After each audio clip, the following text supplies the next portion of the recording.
Whilst the weather in Boston isn't great at the moment, we can read the street signs a little easier. This is State Street East, heading towards the Boston Harbour, and moving along we can find the Commonwealth Bank. It is currently occupied by quite a number of raiders. They have set up defensive positions and a perimeter fence, so you've got a bit of a fight on your hands. Now, you could enter via that way there, but we're going to try and use one of the lifts. Well, I say lifts, the elevators for all my American friends. We can turn the light on. It's not a loading screen, so we don't need to treat it as such.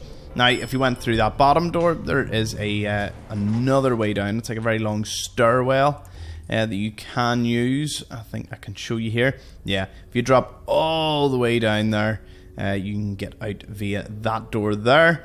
It seems that they blocked this. I would imagine in the chaos after the bombs falling, a lot of people thought it would be a good idea to just barricade certain doors, although what they were trying to keep out is another question, because the stairwell is here, so that must have been someone's office. Perhaps it did go into another stairwell, although it seems unlikely. This door is an advanced lock, and once you open it, you can get yourself a first aid kit and a plunger. What's a plunger break down to?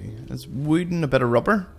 That's my going guess for a plunger. It is two rubber, one wood. Getting good at this. Getting real good at what components break down into. Now, the bank vault is the main thing you'll want to visit whilst you're in here. You'll have to open the terminal, and then it'll swing the security door open. Lots of pre-war money. Lots and lots. It seems this safe full of folders and a gold watch. I'm sure those documents were worth something. Maybe they were properties or deeds to some properties. Unfortunately, now they're worth, not even the piece of paper they're written on.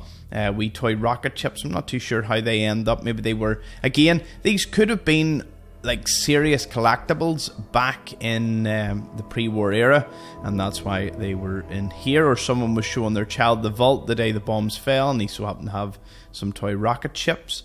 It could have been family heirlooms for all we know.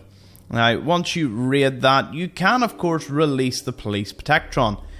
I'm not sure why you'd want to do that. There are no enemies in here, and the raiders don't tend to follow you, but you know, you can always activate them if you want. Open this safe, of course, get yourself some more items. This must have been the bank manager office, I would imagine.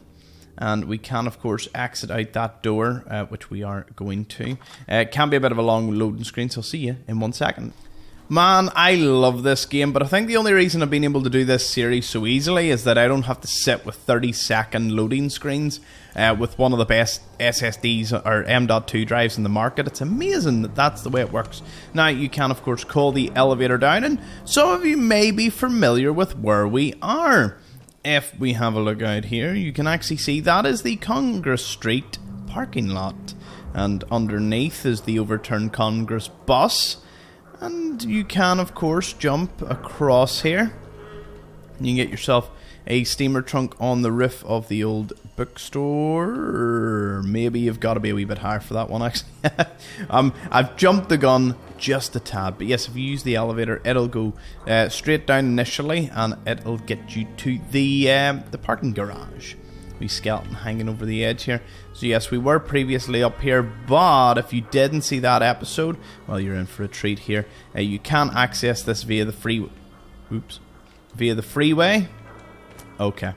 Parkour skills left me. They're not with me today. They were a few days ago. We've actually got to get up there. Oh, it's the elevator on the right. So in order to gain access up there, you've got to first take the elevator down. Oh, hello, toolbox. I completely missed.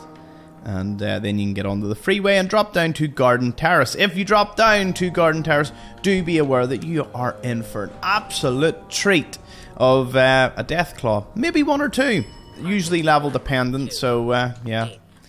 Be ready for that one. I thought both these elevators went to the same floor, so it turns out I just had a lucky guess when I was doing that previous video. Another wee point, I went back and I noticed that some of the first videos, if you're watching this series, are like sometimes a minute long, if less. And you notice that most of these newer ones in the city are, you know, a couple of minutes long. Mainly I I've got into my stride of what to talk about when I play this game. Here, I could have definitely jumped around there. Oh well. You drop down here, and boom. Steamer trunk on the rooftop of the, I think it's the old corner bookstore. But yeah, that bank south of Faneuil Hall is unmarked, which is surprising, given that it seems to be, it's part of a quest line, which is rare for a lot of unmarked locations. But yeah, in the previous discussion, a lot of the first episodes of this series is minutes, maybe less than a minute long, because I was trying to make them short and snappy, but I realised that short and snappy are for YouTube shorts and not for, the videos that I do now. But I have adjusted, and now I can talk an awful lot about everything, especially when you're in the city. There's just so much to talk about. And I've been at this quite a while. You just get better over time. Anyways, special shout out to all my channel members seeing this in early access. If you want to see these videos too, feel free to consider becoming a member for the channel. And yeah, thank you so much for watching. Have a brilliant day, everyone. I will see you in the next one. Bye bye.